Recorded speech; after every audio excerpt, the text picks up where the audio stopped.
We are the New York Knicks. I'm back. Back in New York. Well, it's the Knicks. New York. We are the New York Knicks. New York.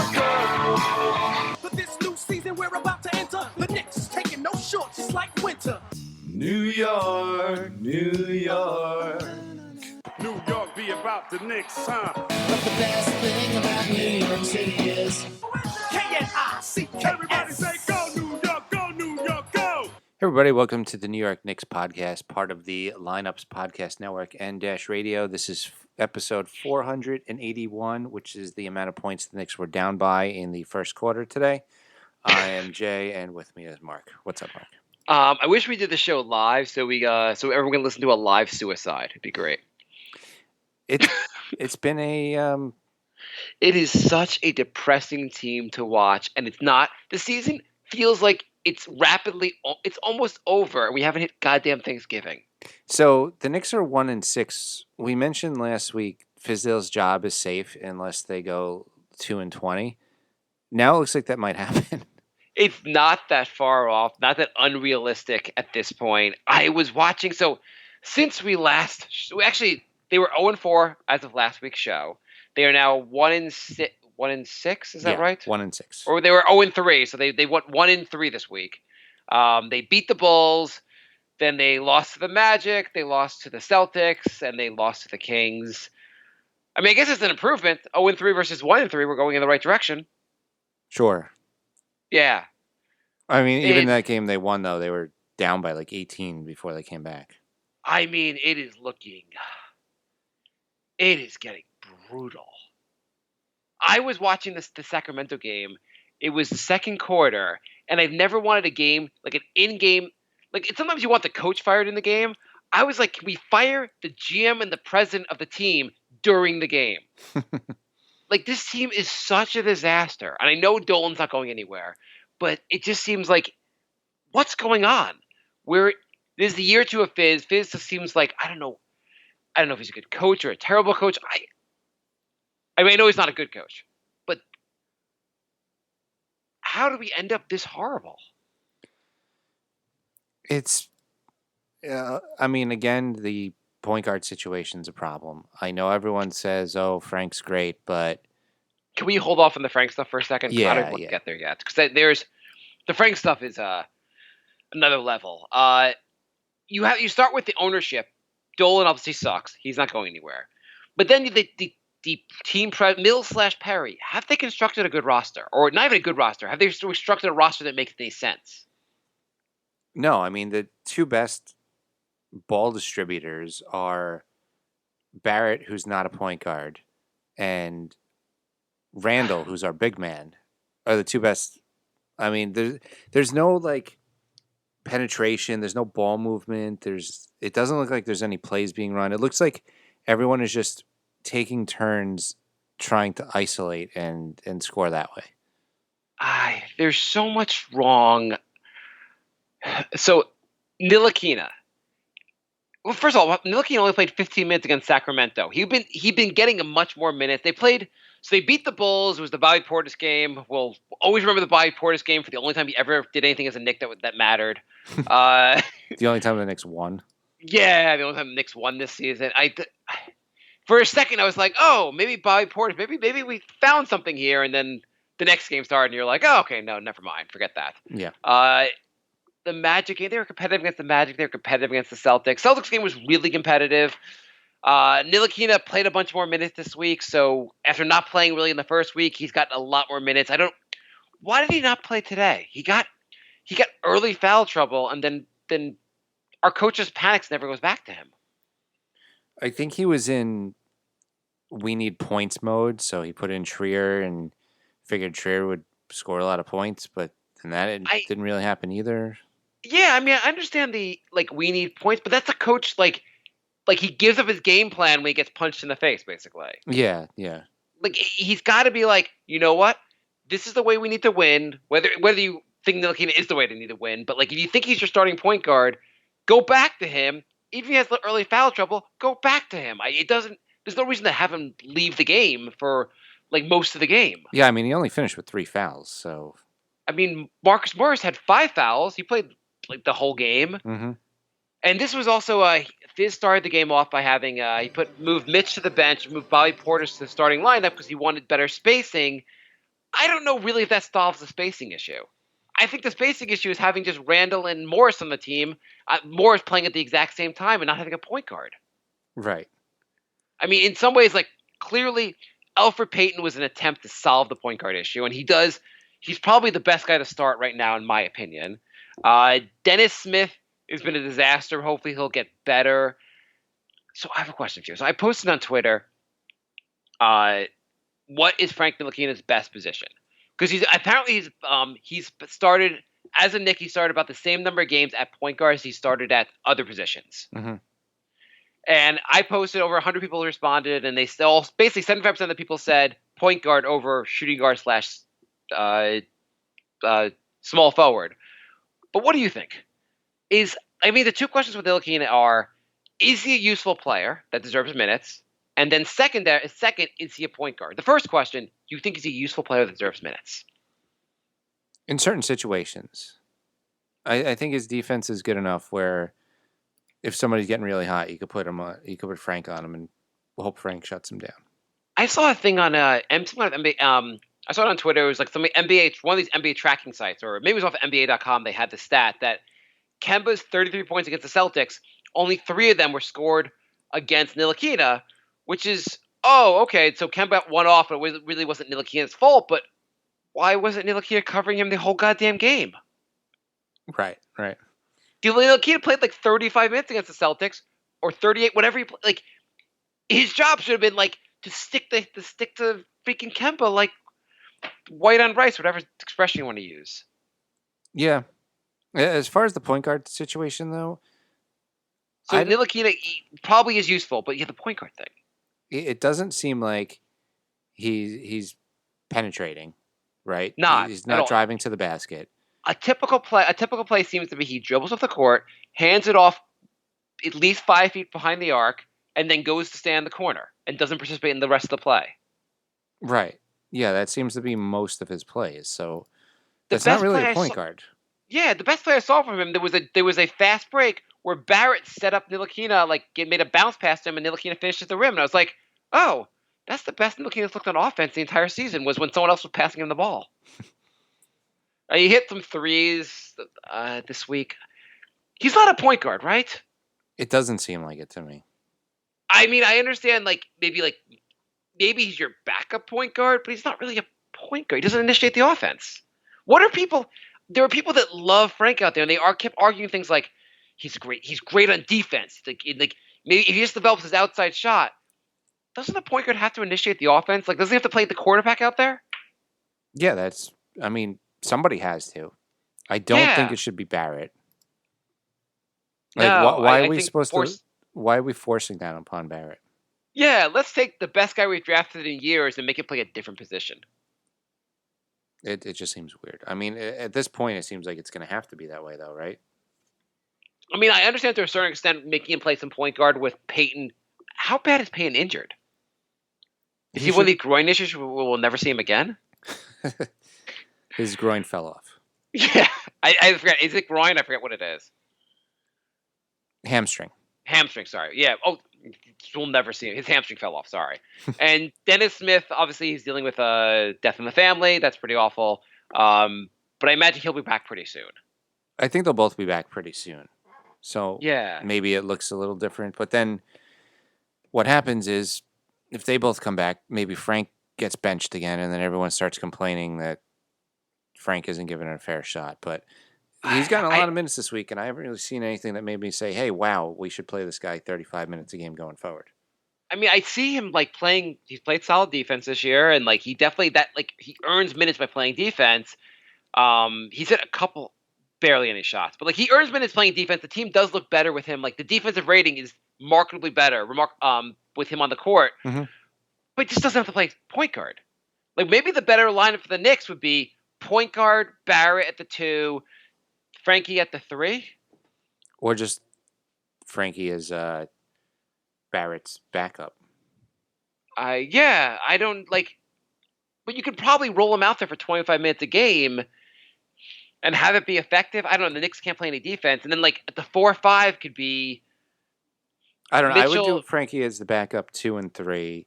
I wouldn't start Morris, Portis, and Randall. That just seems. Yeah, I don't like more like any combination of guys that really. I know Morrison, but Randall is like 1 for 16 from 3 so far this year. It's been really bad. He's not that bad generally. No, he's not. Maybe again he needs a good point guard. So I have a question: if the Knicks signed JJ Redick, did I call him? It's JJ, right? Or am I losing my mind? Yeah. Would he not be able to shoot on the Knicks? Is there something about being a Knicks to because prevent you from knowing how to shoot? Wayne Ellington's a career 40% shooter. He's not shooting anywhere close to that this season. He's been god awful, Ellington. Ellington looks like a useless. Like he was pretty good in Miami. Yeah, I think again it comes down to needing a point guard. Yeah, I mean that would help a lot to have a point guard. I mean, it doesn't make any sense that Ellington is shooting his worst 3-point percentage. I mean, it's a small sample size, but still, this is his worst percentage by far. Yeah, I mean, a lot of guys are playing much worse. Julius Randle looks pretty bad. Mm-hmm.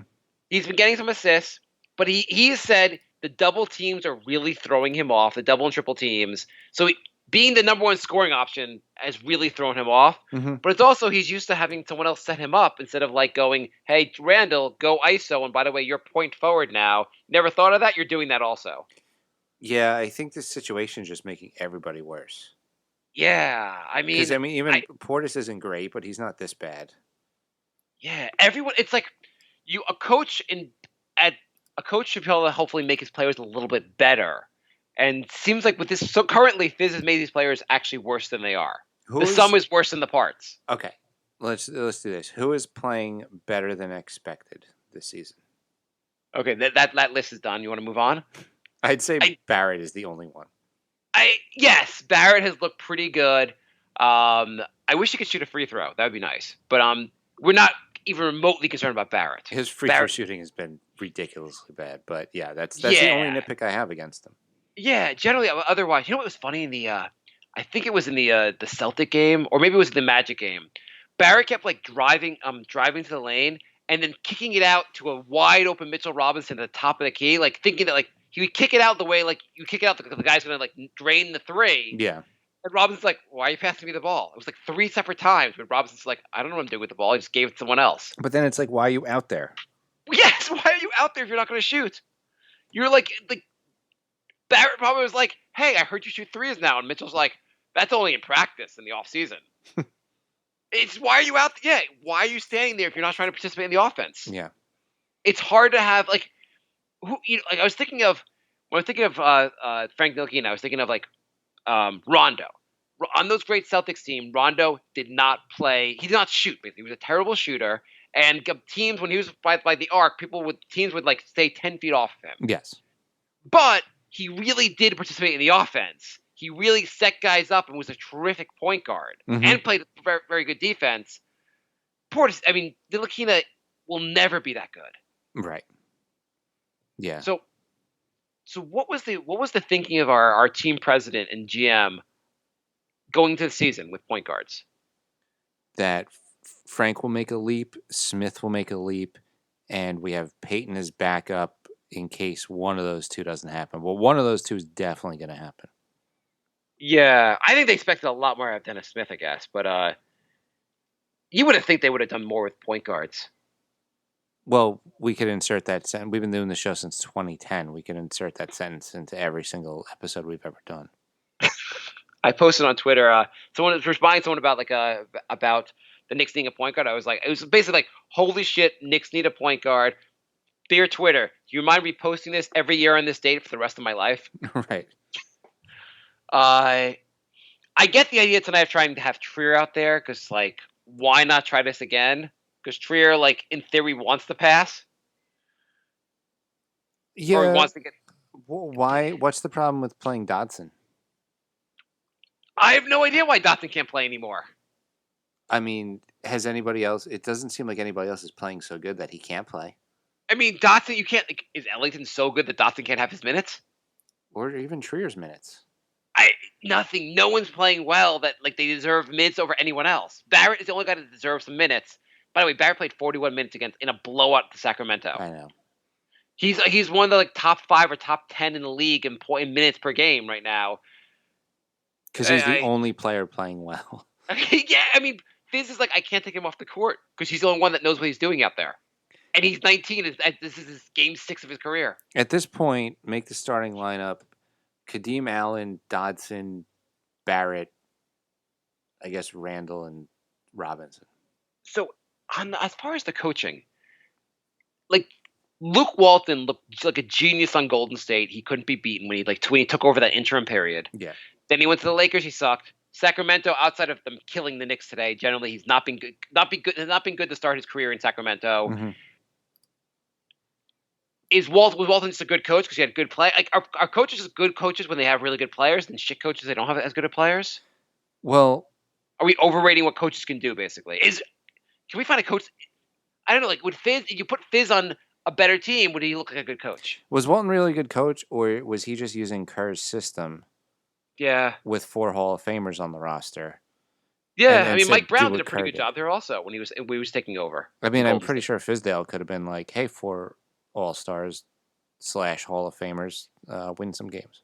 But then I was thinking of, like, Fizz was in Memphis. Like, he wasn't a bad coach in Memphis, but then again, like, he had Mike Conley to run the offense. Yeah. He didn't have to go like, hey, guys. He tried to get guys to shoot more threes and do some stuff, but he didn't have to build an offense from the ground floor because he had Conley to do this. Yeah. Is Fizdale just in over his head? He might be. I mean, it's hard for any coach. Like, what coach would make this roster good if you don't have any good guard play? No, I mean, that's a very, very good question. I have no idea. I just think you can do more. I don't like Fizz doesn't seem like he's the league has said, hey, we realize you have terrible guards and you can't really run plays, and Fizz is like, I'm not going to adjust from there. Yeah, his rotations do seem a little questionable. I mean, first of all, the starting lineup with the 3 big men seems a little weird, but then again, he's probably like, hey, I don't want to start these big men, and Perry and Mills are like, we signed them all. He's like, fine, I'll play them. But then he went super big a game or 2 ago, and he put Knox in with the 3 of them. He's big, man. I don't really know. I know there's some praise for Knox basically early in the season, looking a lot better. He's shot the ball a little bit better. I don't know if he's looked that much better. He still can't finish at the rim. He still seems out of control going to the rim. The Kings game today, he was a train wreck.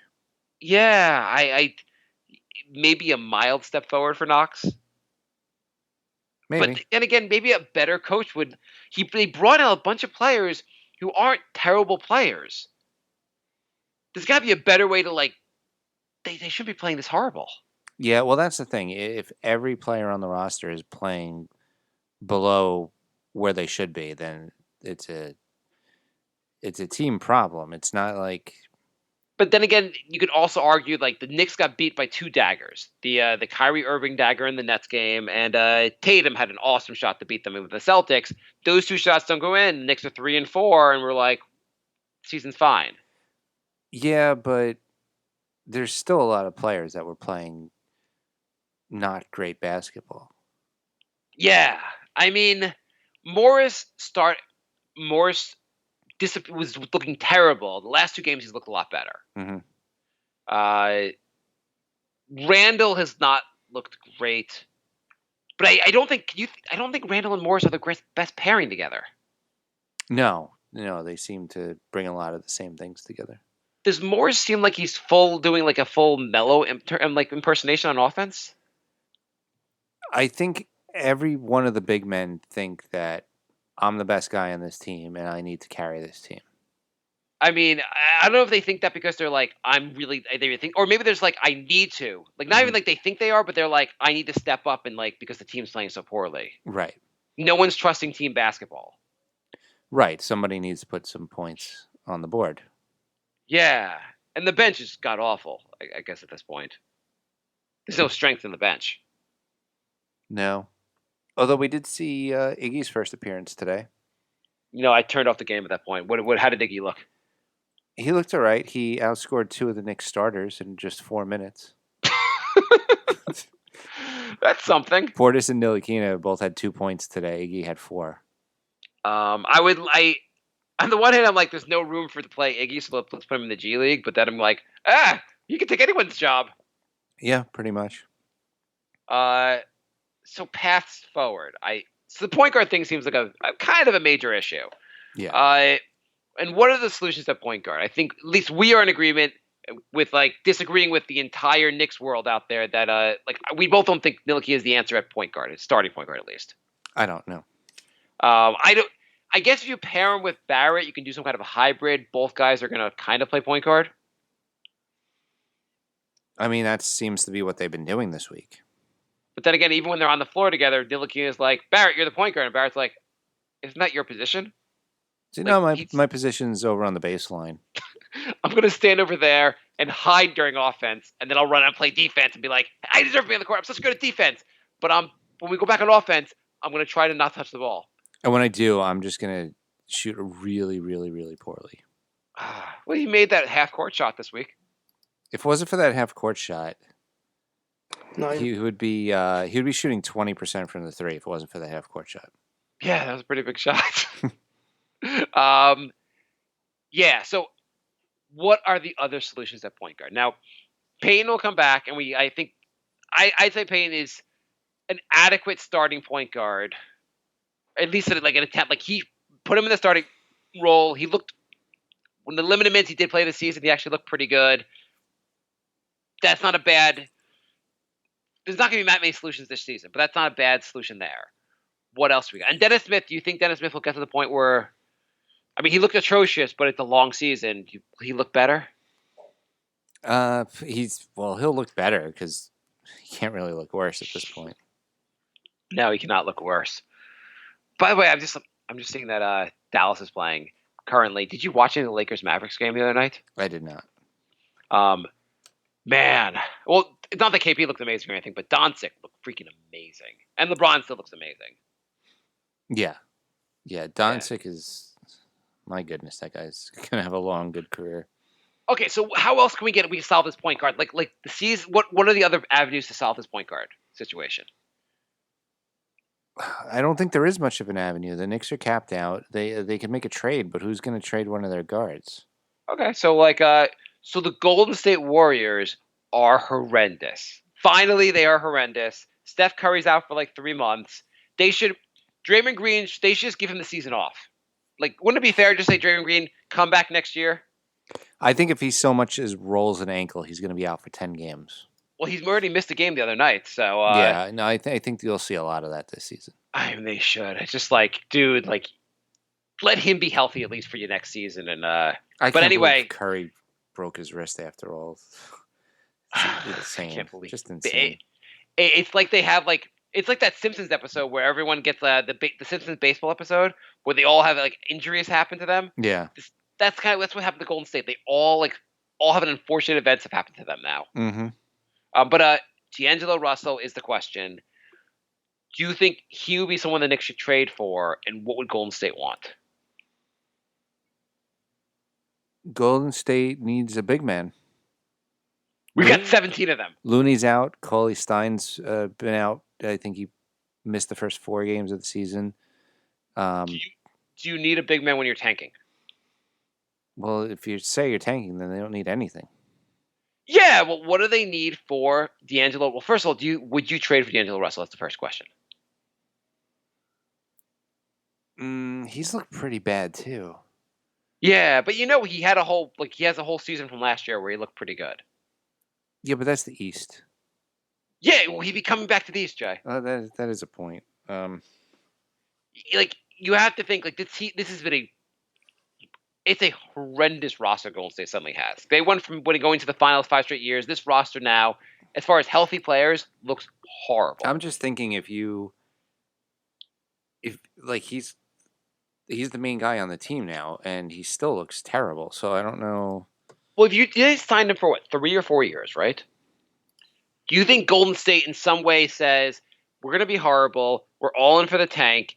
Is he when we get Clay back, Steph back? We'll have Green. We're gonna try to get this thing going again. is this the guy we want on our team? And maybe they look at D'Angelo and go like, we'd rather be out of this contract. Like you trade him some contracts to the Knicks, you get him out of the contract really easily. You're like, take any of our 1+1 contracts, and they can have all the money back this offseason. Yeah, I mean he's only 23. Definitely room for improvement. You could probably get him. I mean, he's got 3 years after this season. Yeah, so it's a 4-year. That's the thing. Like, I think Golden State might say, if we're going to retool this team, and D'Angelo's looked bad so far, maybe D'Angelo's not the guy we want to pair with that. Like, we need a better team. At $30 million a year? Yeah, so the question is, like, that's a huge freaking contract. If you're the Knicks, no one's going to sign here. We're already convinced no one's going to sign here until the team gets good. Is D'Angelo a point guard that you'd want to have on this team for the next 3 years? I mean, the money, like, no one else is going to use the money. We're not going to, it's not like we're going to get some other big free agent. Like, the only way we're getting point guards that we can draft, that's obviously an avenue. The Knicks should have top 5 pick in the draft, I guess. If you have the worst record in the NBA, I guess you can't fall later than 5. So they'll have a top 5 pick in the draft. We're probably going to take a point guard because, God almighty, we need a point guard. They're not going to, I mean, with Curry out, though, they need Russell on the team. Why? You don't need to win games. They're clearly why are you going to try to win games at this point for Golden State? Your team is horrible. You're not going to win games. They're not going to win games. It doesn't matter. If D'Angelo Russell plays like an all-star, they're not going to win games anyway. Yeah, so why do you need D'Angelo Russell on the team? You could trade him and get some players back from the Knicks and still say, we're trying. We just decided that if I'm Golden State's management, I ride this out this year and see if you have something there, because next year you have Curry and Thompson back, and if Russell's really good, then you got 4 guys again. Yeah, I mean I guess I wonder if Russell's really gonna be the guy next to them that's gonna really help them. Like, I would look at Russell and go like, you know what? Maybe they need a more full roster, and take that $30 million and divide it among 2 or 3 players. You'd probably be better off. Where would he fit in on the Knicks, though? It's point guard. What do you mean? Yeah. I mean, we need a point guard. I'm talking about alternatives to point guard. So I thought it brought up his name because he's someone that was a big signing in the offseason. And people talked about the Knicks getting him. Anyway, as far as what he would actually cost, I imagine you take 2 of the contracts the Knicks have. Like, maybe they would like take Morris and, I don't know, Portis. Then maybe they want Knox, because maybe. And they're going to want a draft pick. And let's say they want a first from next season. No. And they're going to want a lot for him. Like, obviously, we're not going to give up a first for this season, but I guess the question, would you give up a first-round pick, a future first-round pick? Not this season, but a future one. Nope. Definitely not. Okay. Anyone else you think would be worth trading for? Any other point? Chris Paul. No. Okay, what about Goran Dragic? We talked about him before, actually. Would you do something like that where Miami's like, you take a veteran? Would you take a veteran point guard just to like straighten out the rest of the team? Yeah. If you can get him like not a lot, basically. Yeah, it would fit in with getting point guards at the tail end of their careers too. We just need something to like. The rest of the ship looks terrible. Yeah. So it's draft basically. Tanking is the only way we're getting a good point guard, and not tanking. I mean playing the Knicks hardest. Yeah. Dragic, I would do. That's he's an expiring. He needs a $20 million contract, $19 million this year. I would do that. I mean, I know people are going to say it's going to take minutes away from Frank and Smith, but I feel like you need somebody who knows how to distribute as well as he does to get the offense flowing, and maybe it makes everybody look better. Yeah, I'm trying to think of who else you would go for that. I don't know. I wouldn't mind DJ Augustine off the Orlando. I mean, not that he's very good, but at least he's like a veteran point guard. This is... it's terrible when you start both talking about that. You laughed at Orlando starting Augustine, but then you look at the team, you're like, oh, well, better than what we got. Langston Galloway. It's not a point guard. No. He's not. Well, actually, that would be perfect because like we usually try to play guys that are not point guards at that point guard. That is true. Do you think Fizz just goes, "Hey, nice pass in practice you did there. You want to be our point guard?" It's funny because the Knicks played him at point guard, and then Detroit didn't, and he looked way better in Detroit. Did the Knicks play him at point guard? Yeah. Oh God. I thought he was more of a shooting guard than Nick. Whatever. That was part of that horrible. That was part of the first 17-win season. Not the second 17-win season. The first 17-win season. And at this point, does it look like the Knicks look like a team that would have to go on quite a hot streak to get the 17 wins? Since we started doing this podcast, the Knicks have had 3 worst seasons in franchise history. 3? Yeah, because then they get the 20-win season. Wasn't that the worst until they got the 17, and then they tied the 17? Okay, I can't think about this without throwing up. So I think we have a voicemail. Yeah, we have a voicemail. Let's play that. Hey Jay, Mark, this is Frank. Frank from Cali, but I moved back to New York, so I guess I'll just be regular Frank or Frankie. But anyway, I've been watching the Knicks a lot, and I'm really happy with RJ, especially. You know, I just listened to the last podcast you guys had on Sunday, and heard how Mark was really excited about RJ. And look, man, I'm still excited about him. He has not disappointed. His body, like you guys said, is up to par. He does look like a little Kobe out there. I don't really like him playing point guard. First game he looked really shaky playing point guard, but then the last game that I saw, he made a couple good passes.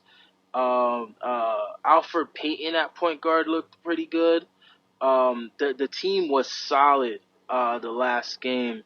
What I noticed and what ended up happening is when Dennis Smith Jr. got into the game, it just sucked the life out of the game. And I really think Fizdale has his hands full.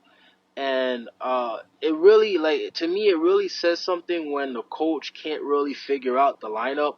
When you had a summer league, a training camp, and a preseason, and you still can't figure out the lineup, like, what in the world is that, you know?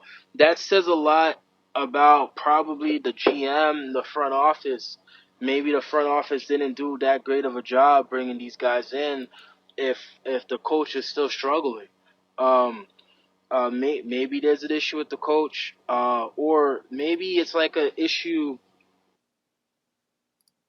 Yeah, it's kind of like Frankie's voicemail got cut off. Here's a pile of shit. If it's like, I don't know what to do with a pile of shit. Well, we hired you to figure out what to do with a pile of shit. But I don't really know how to do anything with a pile of shit. Well, you're not doing your job because it's a pile of shit, and that's what you're here for.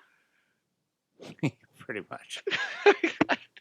And so it's hard to like blame Fizz at the same time you want to blame Fizz also, because Fizz's like solution is, hey, pile of shit, just do stuff out there and we'll figure it out.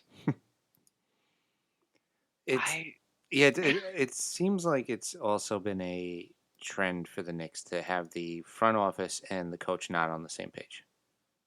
Yeah, I don't know if they're not on the same page, but I would also say if you look at this team, the team looks better, at least on paper, than last season's team.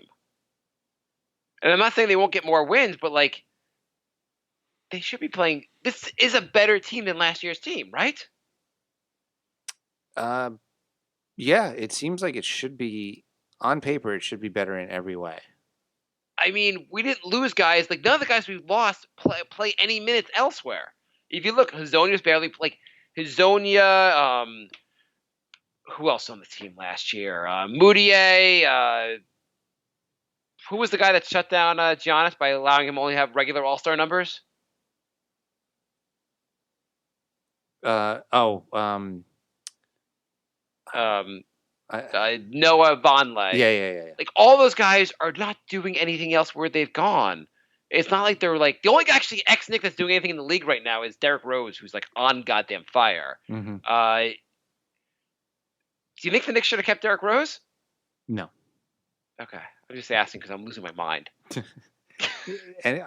Anybody who's that injury prone, I just don't want on the team. But you know what? He's been healthier. But is that if he's going to be if he was healthy, would you want him on the team? But he's never healthy. Let's just say let's say Genie, I have 3 wishes, and one of my wishes is going to be Derrick Rose to be healthy. Are you okay with him on the team then? Like, do you like his game otherwise? Yeah. I mean, he was an MVP. Yeah, but he's not as good as he was when in the MVP season. Well, if he's healthy, then he is. Okay. That conversation went nowhere.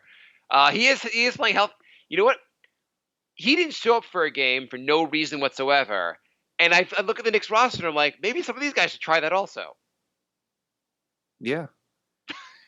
If we just like some of these guys just missed a game, if Trier didn't show up at one night, would we miss him? I mean, yeah. What development are we doing? Trier sucks this year. All these young guys we got aren't necessarily taking steps forward. No, we said before, pretty much everybody looks worse.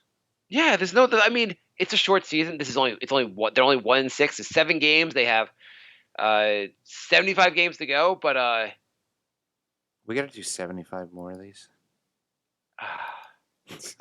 We got another voicemail. Yeah, the rest of his voicemail. Yeah. Hey, sorry about that. I'm not sure what happened with my phone to make the voice recording not go through. But anyway, I guess one of my main points was with the lineup. I think maybe Fizdale needs to do something where he tries to be like Mike D'Antoni and start his best players, like or play his best players, like leave the lineup, cut the lineup to like a 7-man or 8-man roster, because I it was really frustrating having guys come off the bench and just mess up the chemistry that the team already had, or when the starters get tired, next thing you know, like the game is done. The other option they could probably do is split up our best players and have one of our best players come off the bench, like, you know, one of our forwards. We got 2 forwards that are really good. Maybe have one of them come off the bench so we could at least have some type of hope when someone needs to get a breather. These are things that, you know, a coach can work on.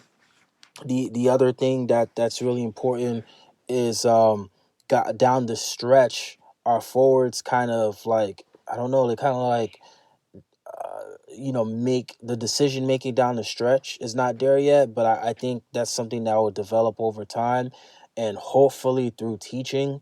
The main reason why I wanted Fizdale as a coach or Jay Wright is because I really wanted a coach that can teach, a coach that can develop and grow a player.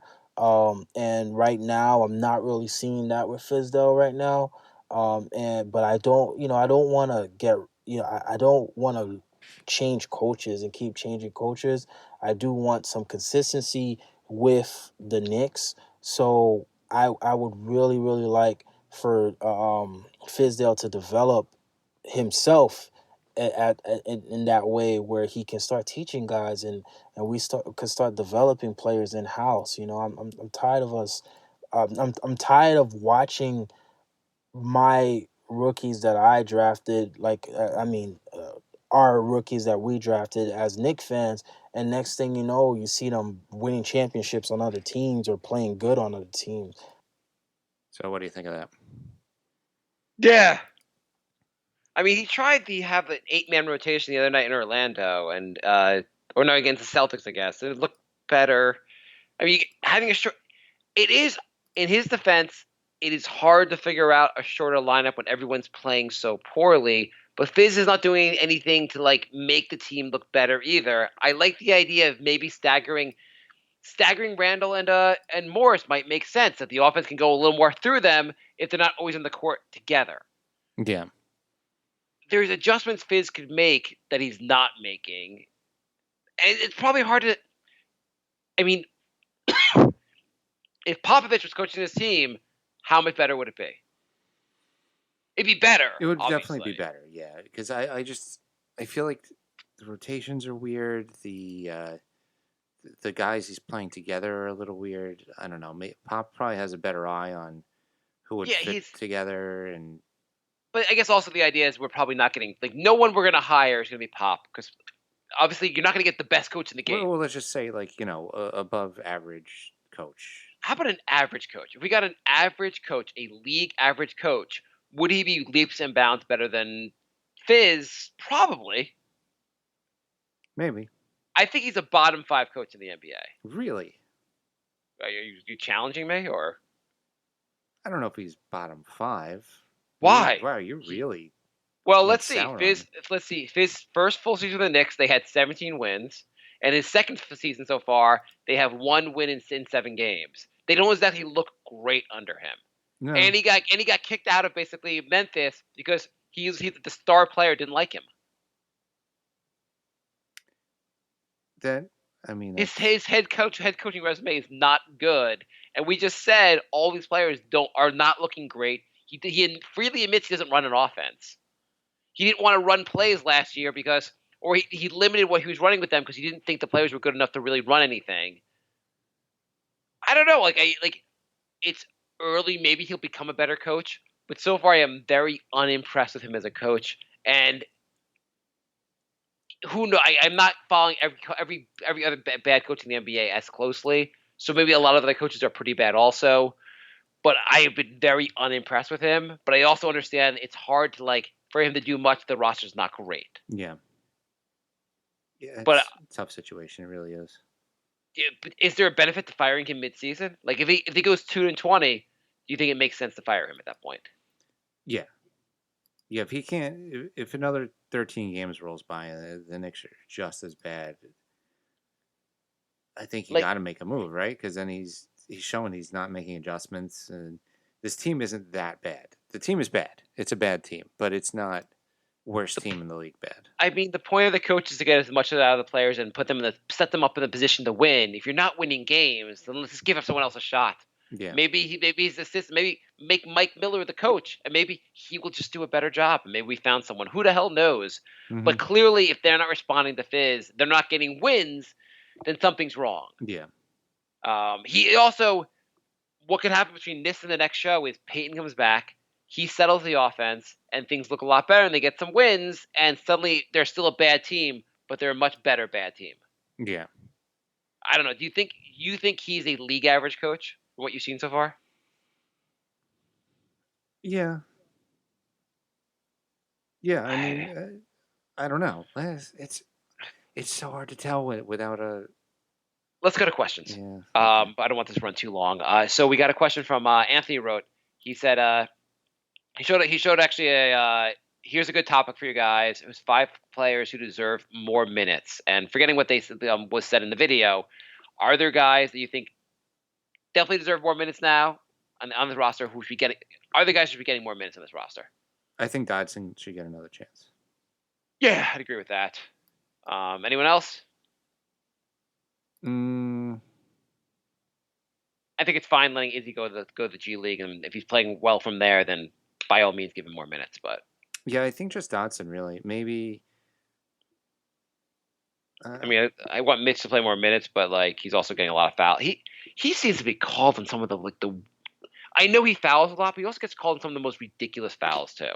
He does, yeah. But I don't know. I guess you could argue Ntilikina. He only played 15, but he's been getting burned lately. So, okay, who deserves less minutes? Less minutes. I mean, everyone. I don't know. I can't argue. Morris and Randall have been good at times and bad at times. Everybody's been good. Everybody's had one really good game and a couple really bad games. I mean, it's a bad team. Randall, Morris, and Portis have all had really good games, but they've also been absolutely terrible. I mean, I would try to give. I mean, Taj is here more of a veteran leadership, but I might give Taj more minutes over Portis. But then again, Portis is 24 years old, so you probably want to give Portis more minutes to see if you have something. Yeah. I don't know. It is a very poorly constructed roster. Matt writes, how many ham and cheese sandwiches could we trade Dennis Smith Jr. for? What do you think? Like, do you think Probably we only get? 2 or 3 at this point, right? I would think with his skill level and his potential, you could probably get a dozen ham and cheese sandwiches. Got to think about that. Maybe Baker's dozen get the 13th. Mm-hmm. Dennis Smith, when the Knicks got him, he wasn't this bad. He's going to get better, right? Yeah, you got to think he is. Yeah.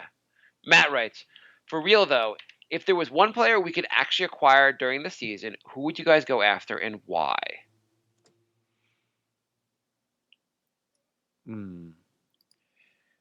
I don't know. It'd be a tough, like, are there any contracts out there you feel like you could get? Like a big contract where you're willing to absorb? Right. Now that we're at a place where no free agents are going to come, would you absorb like a Kevin Love contract? But he gets injured all the time, so no, you wouldn't. No. Plus, I don't really know what that does. No, I don't know what it does. Like I said, like I think with better guard play, Morris looks a lot better. Yeah, Randall, they all look better. So I would take Doncic's contract. I'll pay Doncic the rookie scale to get him.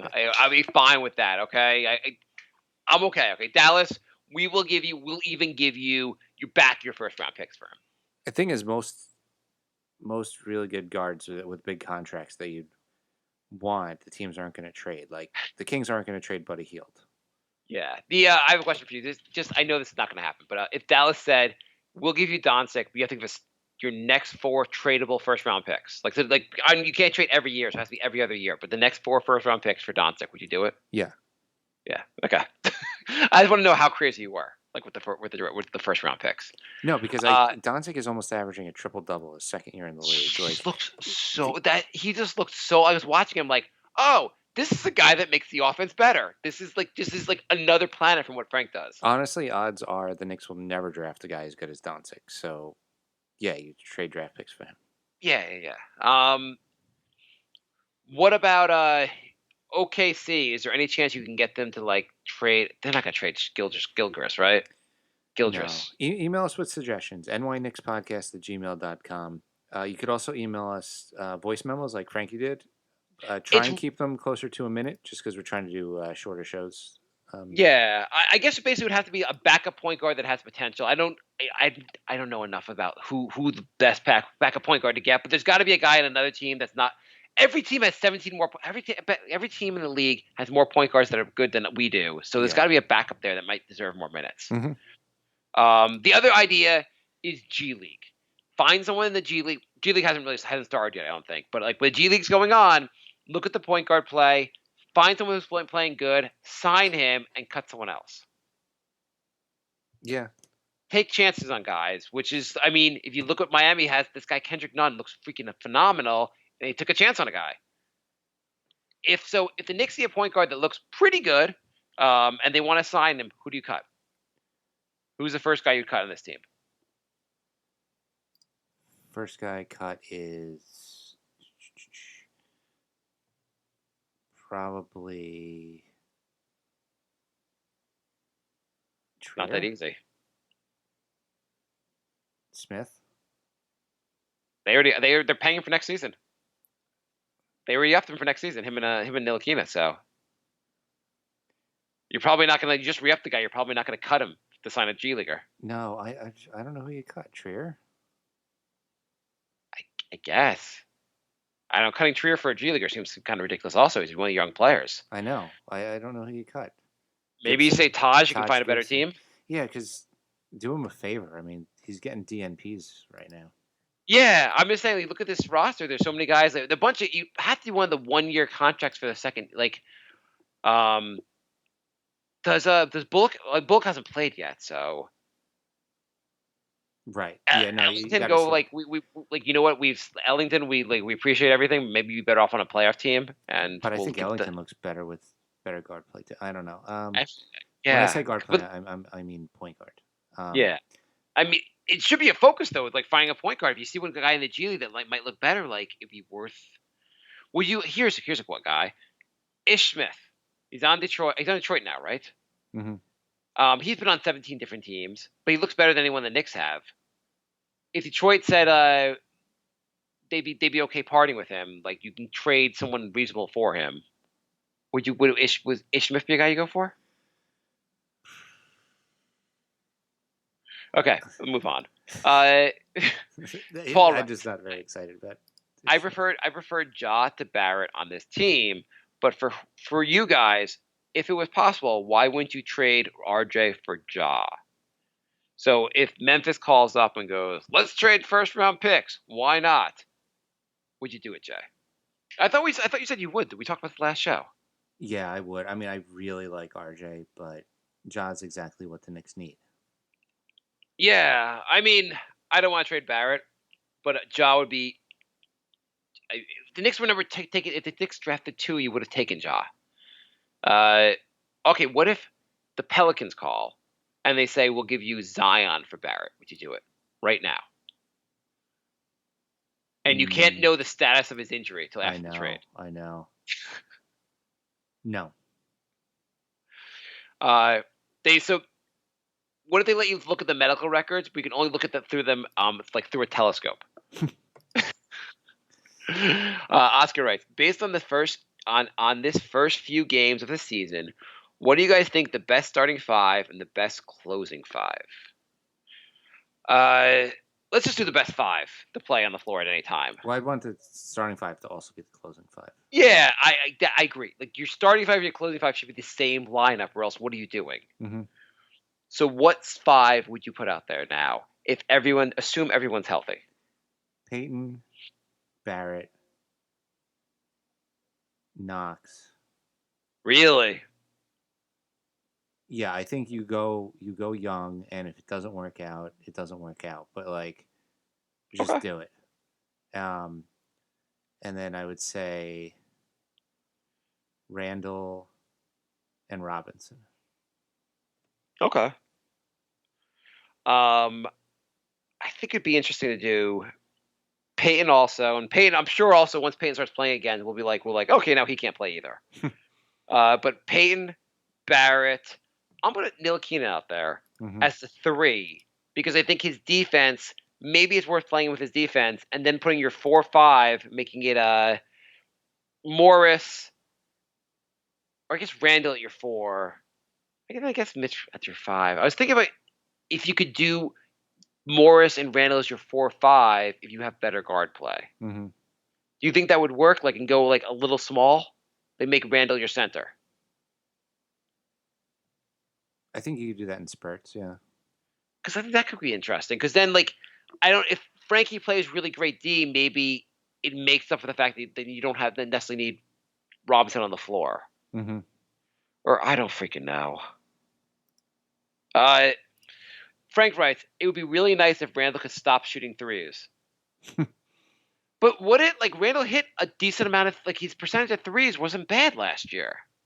Correct. But he sucks this year at 3s. Yeah. Yeah, I don't know. Maybe he's just in a slump. I mean, no. I mean, you want players that can spread the floor too. So, like, I mean, a big part of his game, like, big part of what made him attractive as a free agent was that he could score from all areas of the floor, including being a decent, like a shooting from 3. He shot 34% from the 3 last season, which is good. It's fine. Like the league average, that would be fantastic. Yeah. How many 3s if you have it in front of you? How many 3s a game did he shoot last year? 2.7. So it's not a tiny. I mean, that's 195 total attempts. That's a decent sample, yeah.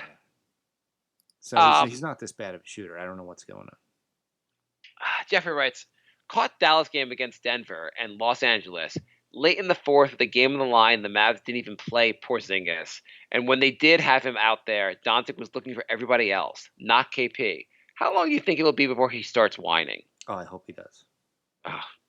Yeah, I was watching him in the Laker game. Like, it didn't seem like KP was an integral. KP got points, and KP wasn't terrible, but he wasn't like an integral part of the offense. Right. Yeah, I hope.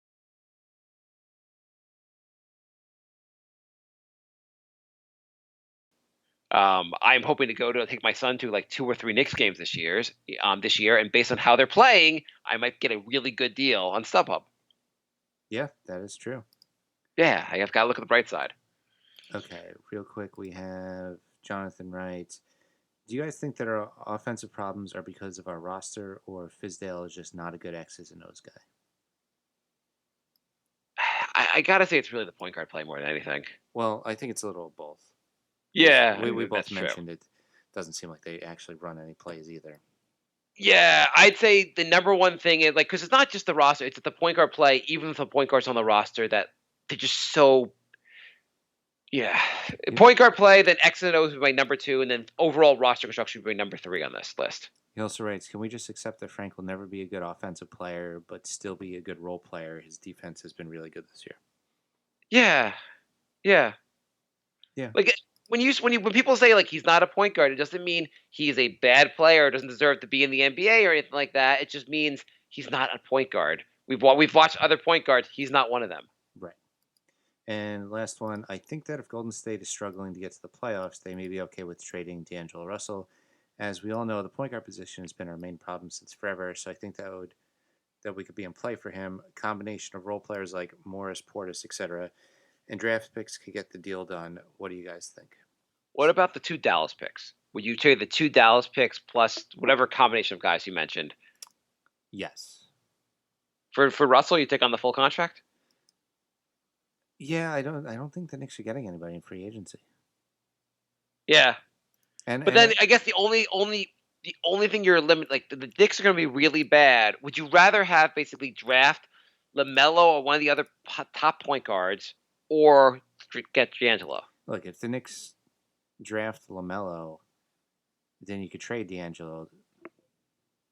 That's a fair point. I still think it's a tradable contract. It's not one of those poison pill contracts. So like if you end up with LaMelo and that all works out, then yeah, you just trade him.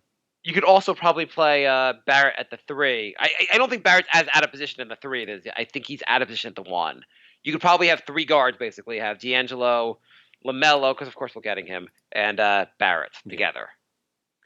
And last email, Angel writes, the losses keep coming, but I'm not mad at them. The Knicks have been competitive in all of the games, and they've lost to good playoff teams. This email is obviously before today's game. Okay. The young guys are all playing at a better level, and the team is working hard. The main negative so far is the poor free throw shooting. Yeah, that has been a pretty bad negative. Yeah, they've had clearly some other issues lately, but they really are. I'm looking at the Bulls game was 62%, the Celtics game 66%, and the Kings game 64%. I closed the window for the other game, but like all these games are shooting 60 in the 60s on like free throw. That's freaking awful. Yeah. Okay, what did we learn today, Jay? Let's end the show. All right, nyknickspodcast@gmail.com. We're nyknickspodcast on Twitter, Instagram, Facebook, and Patreon. You could join our Patreon to help support the show because podcasting is expensive. And Jay's ideas don't come for free. Right. And the NewYorkKnicksPodcast.com is our website. You can get one of our last few shirts. You can check out the Knicks roster power rankings that I do every week. And so here's a question for you. Instead of what we learned today, to end the show, are you still high on Barrett? He's been a little bit less efficient in the last 2 games. What do you think about Barrett? I am. Okay. He's been a little less efficient, but he had me worried in preseason, and I think he still looks really good. Yeah, I think he still looks really good, and he does a lot more. He does a lot more than just. It's not just scoring; he does everything else also. So yeah. You gonna play the goodbye music or what? Yeah, let's do that. All right, thanks for listening, everybody. We'll be back next week. My